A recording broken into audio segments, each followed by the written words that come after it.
Good morning.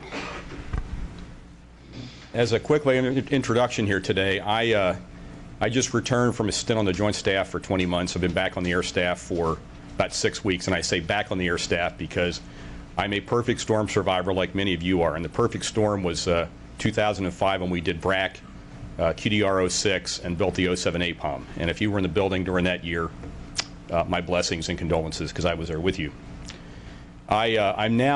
I'm not going to be the QDR director for the next QDR, but I'll be intimately involved. And I've got a lot of folks here who are in our QDR shop for the Air Force. But about 2 weeks ago, Major General Selva has moved on. If you know Paul Selva, he's now the assistant to the chairman of the Joint Chiefs of Staff, got his 3rd star last Wednesday evening.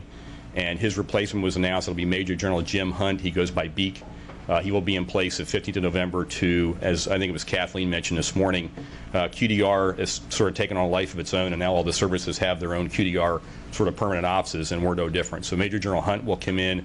His office symbol, if you're tracking acronyms in the Air Force, is CVAQ. He'll work for the Assistant Vice Chief, Lieutenant General Klotz, and he'll be all things QDR when he gets here. I've got Colonel Tom Hugh. I'm going to have Tom stand up real quick. Tom is the Director of Staff in the CVAQ office right now, so we're having Major General Hunt will arrive from USAFE here in about a month. We also have hired a new SES deputy, so that is how the Air Force is going to approach QDR from a manpower standpoint. The QDR office is about 18 folks today. They're going to ramp up by the end of the calendar year to about 40, and they will cross-matrix out, sorry about that, across the Air Staff, across the major commands, across the Guard, Air National Guard, the National Guard Bureau, and the Air Force Reserve Command to work all issues pertaining to QDR.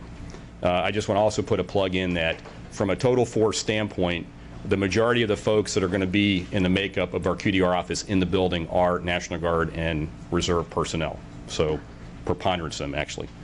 Real quick, and Derry, let me go through a couple of points. Let me just say that I can't say I've disagreed with much, if anything, that I've heard here today. This has been a really good dialogue. I want to thank August and the Reserve Officers Association for hosting this.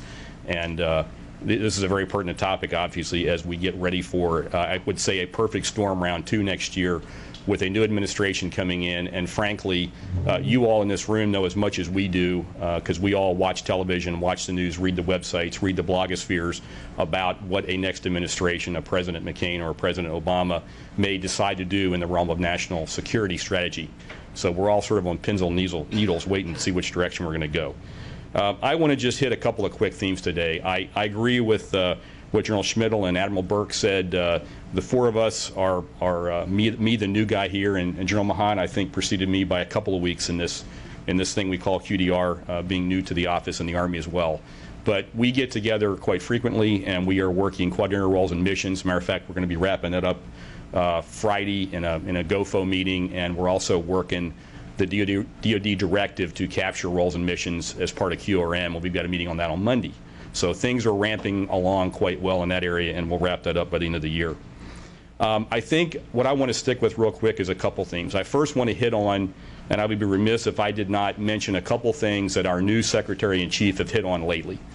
I think our Secretary Donnelly, really struck a good theme that we really have been talking about today, and that is when you wrap all this up at the grand strategic level, what the tension is over today, in the building, outside the building, in the grand strategy that our government is trying to wrestle with, and the next administration, I'm sure, is wrestling with their transition team, is what our Secretary calls strategic context.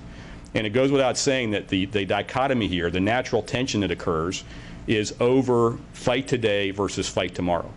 It's the very nature of the fact that we as services, our Title X tasking by the Department of Defense, by the administration, is to build a force structure to cover a range of military operations to include 2 MCOs.